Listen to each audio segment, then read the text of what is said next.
Assalamualaikum. Waalaikumsalam. Mari Mbak, silahkan masuk. Silahkan duduk Mbak. Ya, terima kasih. Ya, duduknya sebelah sini. Cuacanya siang ini cukup cerah ya Mbak? Ya, di luar panas sekali. Iya. Sebelumnya, dengan siapa saya berbicara? Dengan Dwi Putri. Oh, yang kemarin menghubungi saya ya? Iya, benar. Oh ya, sebelumnya perkenalkan nama saya Nadia Ajeng Rakawadar. Di sini Anda bisa memanggil saya Mbak ataupun Bu. Oh ya, Mbak Mila tadi kesininya naik apa ya? Saya tadi naik motor sendirian. Oh, sendirian. Kalau boleh tahu rumahnya mana? Rumah saya Bojonegoro, Mbak, aslinya. Oh, jauh ya. Di sini di rumah saudara apa bagaimana? Saya kebetulan ngekos. Oh, ngekos. Oh iya. Saya ingin bertanya kepada Mbak Mila ini, apakah Mbak Mila ini sebelumnya pernah melakukan proses konseling? Belum pernah. Oh, belum pernah. Jadi ini baru pertama kali ya, Mbak? Iya, benar. Oh, Mbak Mila melakukan proses konseling ini atas kemauan sendiri atau dorongan dari teman atau saudara begitu? Atas kemauan sendiri, Mbak. Oh, atas kemauan sendiri. Baik, jadi di sini saya akan memperkenalkan terlebih dahulu apa itu konseling. Jadi konseling sendiri ini suatu proses pemberian bantuan oleh saya kepada Anda yang memiliki masalah dan bermuara agar masalah tersebut dapat teratasi, gitu Mbak Mila. Dan sedangkan dalam konseling ini memiliki asasnya salah satunya yaitu asas kerahasiaan. Jadi apapun yang Anda katakan saat ini di tempat ini bersama saya akan terjamin kerahasiaannya. Nah, dan dalam konseling sendiri itu juga memiliki asas keterbukaan, di mana Mbak Mila sebagai klien di sini diharapkan dapat terbuka atas masalah yang sedang Anda hadapi, dan diharapkan dalam proses konseling ini dapat teratasi seperti itu. Begitu Mbak Mila, apa ada yang ingin ditanyakan?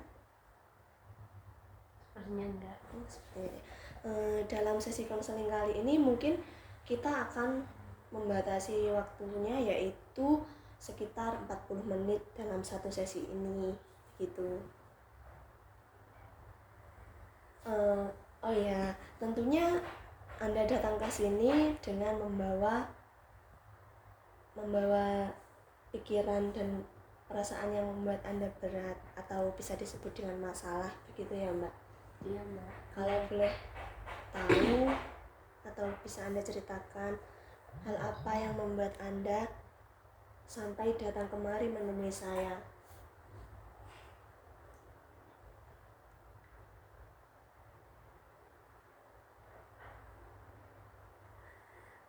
Saya kesini butuh teman cerita sebenarnya, ingin meluapkan permasalahan yang selama ini saya pendam sendiri. Iya. Permasalahannya mengenai keluarga yang toksik. Iya. Kalau boleh tahu, toksik dalam keluarga itu toksik yang sebagaimana? Gimana ya? Berawal dari tahun 2019 ya, yang saya ditinggal ibu saya meninggal, kemudian saya ikut hidup bersama nenek dan akung saya yang dari ibu itu. Nah, tapi nenek dan akung saya itu kurang berkenan, kurang menerima kehadiran saya, kehadiran bapak saya dan kakak saya, sehingga membuat bapak saya selama kurang lebih 5 bulan atau 7 bulan sakit-sakitan karena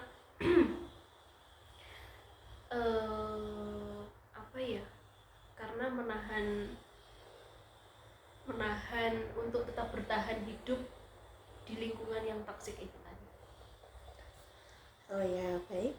berarti toksik ini terjadi dalam lingkup keluarga Anda yang menyebabkan Anda tidak bisa keluar dari zona tersebut. Iya. Gitu. Oh ya, sebelumnya mengapa Anda dan ayah Anda tidak memilih untuk tinggal sendiri daripada ikut dengan nenek dan kakek dari ibu Anda? Nah, sebenarnya gini, itu kan rumahnya sudah milik ayah saya sama ibu saya. Ya. Nah, berhubung nenek dan kakek saya sebelumnya itu merantau di Kalimantan, kemudian waktu 2017 atau 18 gitu, itu pulang dengan niat mau ikut ibu saya biar dirawat ibu saya. Sebelumnya nenek sama kakek saya itu ikut adiknya ibu saya, tapi semasa tuanya mereka pengen ibu saya yang merawat. Nah, terus 1 tahun setelah ibu saya merawat mereka, ibu saya meninggal duluan. Jadi mau nggak mau bapak saya yang harus merawat nenek sama kakek saya itu gitu.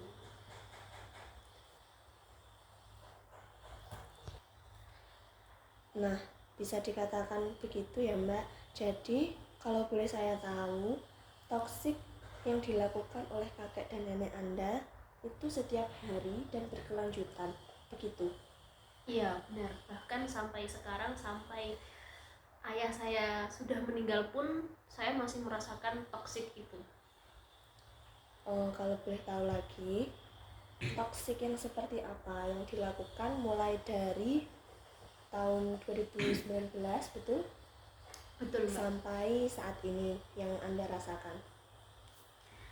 Ya awalnya waktu ibu saya baru meninggal itu toksiknya berawal dari toksik ke ayah saya sendiri. Contohnya seperti kayak kalau dikasih uang, jatah uang bulanan atau mingguan itu pasti merasa kurang. Padahal ayah saya kan masih menanggung kehidupan, membiayai kuliah kakak saya, terus saya juga posisinya waktu itu masih sekolah. Terus waktu itu nenek saya juga merawat anak kecil, anak yang dari adiknya sendiri.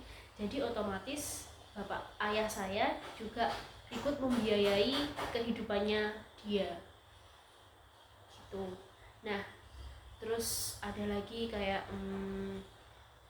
apapun yang saya lakukan sama ayah saya waktu di rumah itu nggak ada yang pernah benar di mata mereka gitu. Selalu salah.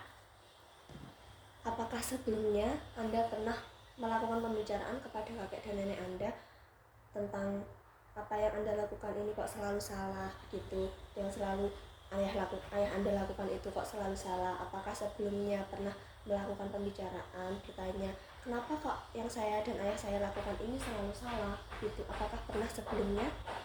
Sudah pernah, tapi tetap mereka itu merasa mereka sudah tua, mereka sudah berpengalaman Ya. terus.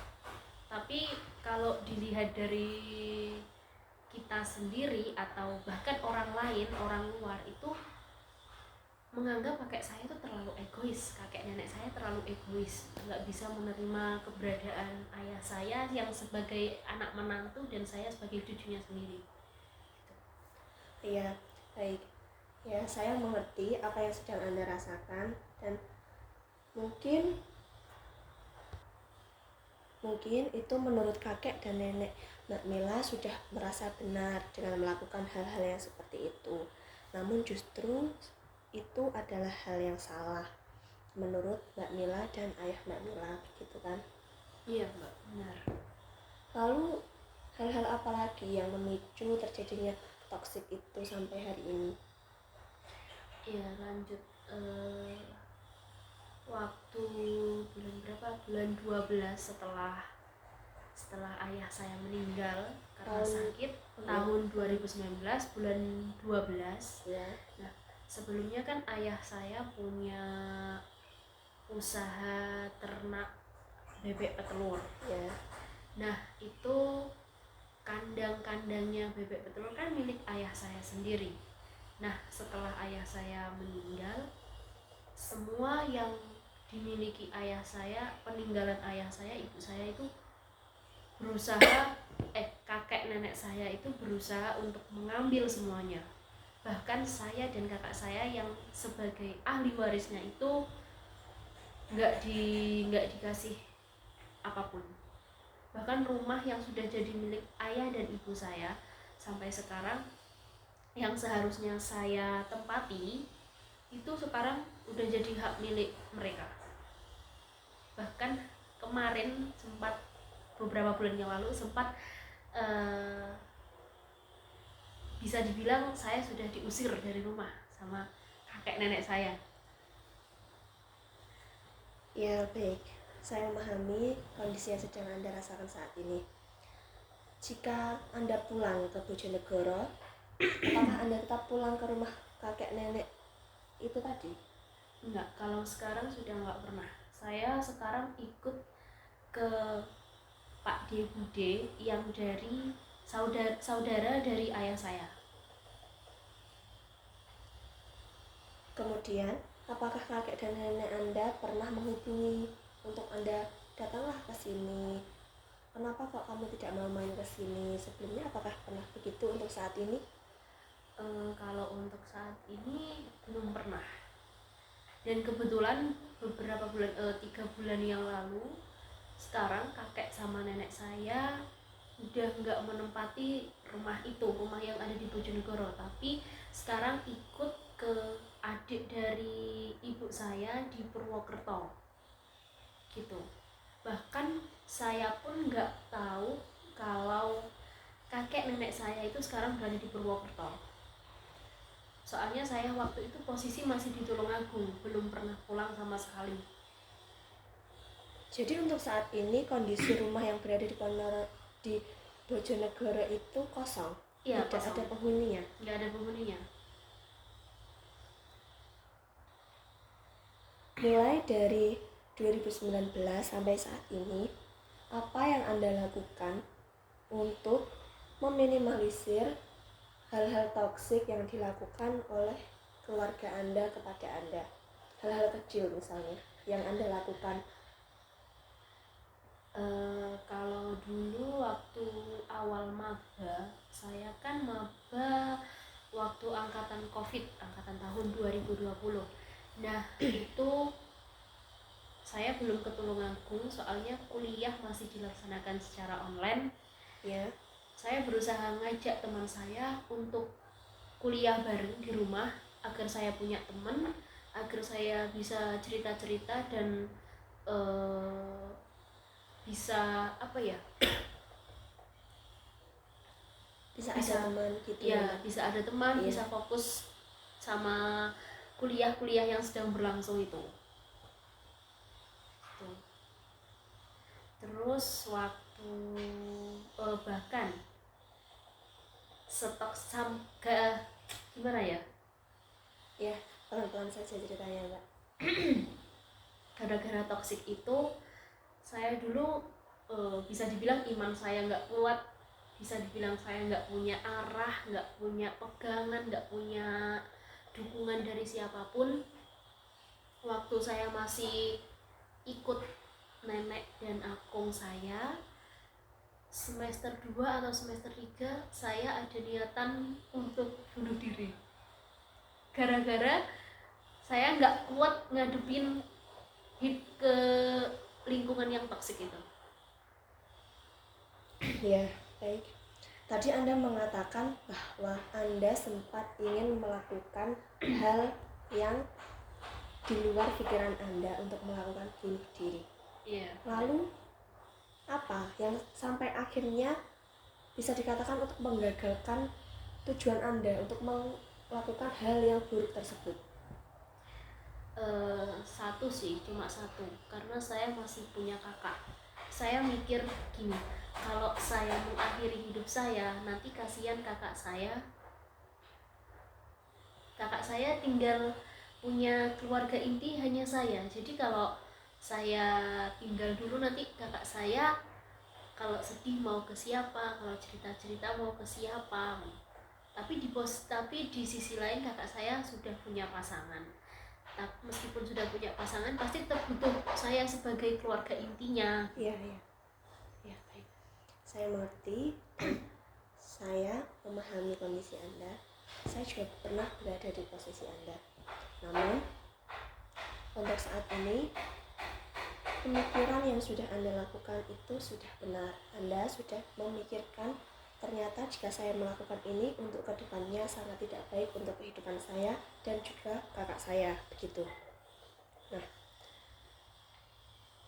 dari angka 1 sampai 10, seberapa Anda ingin keluar dari lingkungan toksik ini? 10 sih. 10. Sangat besar sekali ya kemauan Anda untuk bisa keluar dari lingkungan toksik ini. Baik. Nah, jika saja setelah sesi konseling ini berakhir nanti sore atau paling tidak besok, selambat-lambatnya 2 hari ke depan, Anda bisa keluar dari lingkungan toksik ini. Hal apa yang memicu Anda atau hal yang benar-benar membuat Anda akhirnya bisa keluar dari lingkungan ini?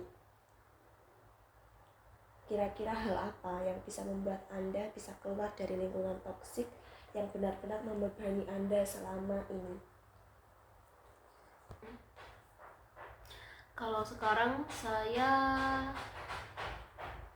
akan bodoh amat, meskipun itu kakek dan nenek saya itu keluarga inti saya. Ya, Karena saya sudah benar-benar sakit hati, ya gimana ya, di posisi remaja ini saya yang masih membutuhkan dukungan dari kedua orang tua. ya. Tapi kedua orang tua saya sudah nggak ada. Pastinya saya mengharapkan dukungan dari mereka, tapi mereka malah membuat kehidupan saya semakin hancur. Ya, baik. Baik, saya tegaskan kembali, berarti bisa dikatakan bahwa Anda akan menjauhi lingkungan tersebut yang toksik tadi ya, Mbak? Iya, Mbak, benar. Iya, baik. Jadi, Anda untuk saat ini dan seterusnya tidak perlu merepresentasikan diri kepada orang-orang bahwa sebenarnya tugas Anda itu bukan untuk membuat orang lain suka kepada Anda. Ya, gitu.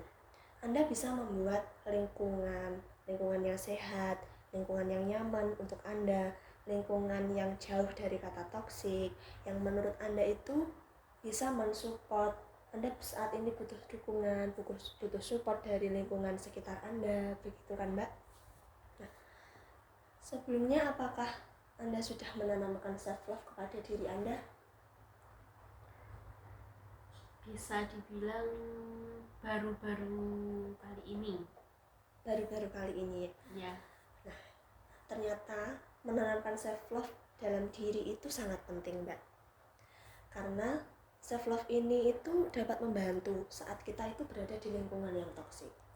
Dengan kita menanamkan self love, kita tentu akan lebih mencintai diri kita sendiri. Tidak perlu menghiraukan orang-orang yang toksik di lingkungan kita. Itu juga akan meminimalisir. Nah, melakukan hal-hal positif yang Anda sukai, itu pun juga bisa meminimalisir Anda jauh dari orang-orang toksik. Hal-hal positif yang biasanya Anda lakukan itu apa saja, Mbak? Ya, kalau sekarang ini saya lebih ke memperkuat iman sih, dengan cara berusaha untuk melaksanakan ibadah-ibadah sunnah, terus suka kajian-kajian keislaman gitu ya, seperti itu untuk menambah keimanan saya. Ya, cukup baik. Nah, hal-hal positif yang Anda lakukan itu juga sudah cukup baik, cukup membuat Anda lebih bersemangat kembali kan tentunya. Iya, Mbak. Mbak Mila bisa menanamkan mindful dalam hidup Mbak Mila, dimana saat Mbak Mila memulai hari di pagi hari, misalnya besok, bisa dimulai dari besok atau nanti sore juga bisa, menanamkan mindful dalam diri Mbak Mila, dimana jika kita menanamkan mindful dalam diri kita dimulai dari pagi hari, itu bisa membuat kita menjalankan hari-hari, misalnya bertemu dengan orang-orang yang negatif, orang-orang yang memiliki energi negatif, itu akan membuat kita itu menjadi tahan banting. Jadi walaupun seharian banyak sekali hal-hal yang membuat kita jengkel, yang membuat kita berada di lingkungan toksik, itu akan membuat kita lebih bodoh amat, nah lebih tidak memperhitungkan mereka. Bisa juga dengan Mbak Mila itu menjadi orang yang netral, seolah-olah acuh kepada mereka, tapi acuhnya itu begini Mbak Mila. Jadi acuhnya itu begini, mereka orang-orang toksik itu sebenarnya tidak peduli tentang apa yang Mbak Mila pikirkan dan Mbak Mila rasakan. Mereka hanya ingin mengetahui sedalam mana sih kelemahan yang Anda miliki. Mereka itu tidak akan pernah peduli. Jadi alangkah lebih baiknya jika Mbak Mila itu netral, yang saya katakan tadi. Netralnya itu Mbak Mila tidak menjadi diri Mbak Mila yang sebenarnya dan juga tidak menjadi seperti mereka. Jadi Anda bisa mengetahui kelemahan yang Anda miliki tadi, tentu mereka akan menghina. Bisa jadi seperti itu kan. Jadi Anda bisa memiliki atau mengetahui mengapa ya kok dia menghina saya. Oh, jadi hal ini yang membuat mereka sampai menghina saya. Oh, hal ini ya yang membuat mereka sampai memojokkan saya. Begitu Mbak Mila. Jika Anda berada di lingkungan yang toksik, itu Anda tidak perlu melakukan konfrontasi kepada mereka. Misalnya begini, sebelumnya hal-hal apa yang pernah dilontarkan kepada Anda yang membuat Anda itu jengkel atau terjadi toksik lagi?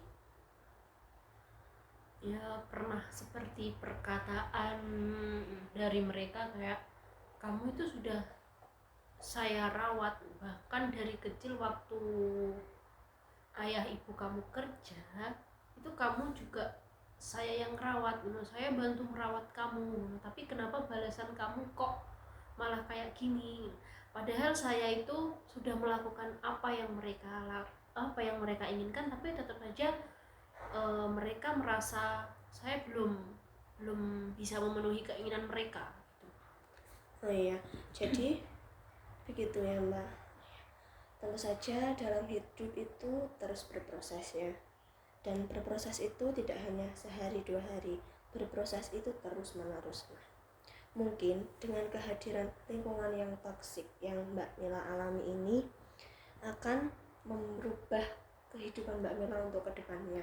Sebagaimana Mbak Mila dapat memilih lingkungan yang lebih sehat lagi, lingkungan yang menurut Mbak Mila bisa mensupport lagi. Intinya itu bisa memilah dan memilih mana yang baik dan mana yang tidak. Mana orang-orang yang bisa menerima kehadiran Mbak Mila dengan baik tanpa ada kata-kata toksik lagi, gitu ya Mbak? Iya Mbak. Nah, apakah ada lagi yang ingin diceritakan untuk sesi kali ini? Sepertinya sudah cukup itu dulu Mbak. Oke, untuk sesi kali ini mungkin cukup itu ya Mbak. Nah, untuk kedepannya Anda ingin memiliki progres di mana Anda menanamkan mindfulness dalam diri Anda mulai besok atau mulai lusa, tidak apa-apa. Nanti saya akan lihat untuk pertemuan ke sesi berikutnya, bagaimana Anda menghadapi lingkungan Anda dengan cara mindfulness tadi, dengan Anda lebih menanamkan self love lagi di dalam diri Anda, supaya Anda bisa menghadapi lingkungan-lingkungan yang beraura negatif itu tadi ya Mbak. Begitu. Nah, untuk sesi kali ini karena waktunya sudah seperti kesepakatan kita pada awal tadi ya, terima kasih karena sudah mau datang kemari melakukan proses konseling kepada saya. Semoga apa yang Mbak Mila akan berproses untuk kedepannya nanti bisa dijalankan dengan baik dan lancar. Saya juga berterima kasih dan mohon maaf apabila ada perkataan maupun tutur kata saya yang salah menyakiti hati Mbak Mila. Saya juga terima kasih kepada Mbak Ajeng karena sudah memberi saya kesempatan untuk menceritakan kisah hidup saya di beberapa tahun terakhir ini. Terima kasih sudah memberikan solusi-solusi dan semoga saya bisa melakukan apa yang Mbak Ajeng tadi katakan. Ya, baik. Terima kasih. Ya sudah Mbak Ajeng, kalau begitu saya izin pamit dulu. Ya, terima kasih Mbak. Baik, hati-hati jika pulang di jalan ya Mbak. Mari Ya, saya Mbak. antarkan. Assalamualaikum. Waalaikumsalam. Hati-hati ya Mbak. Iya Mbak.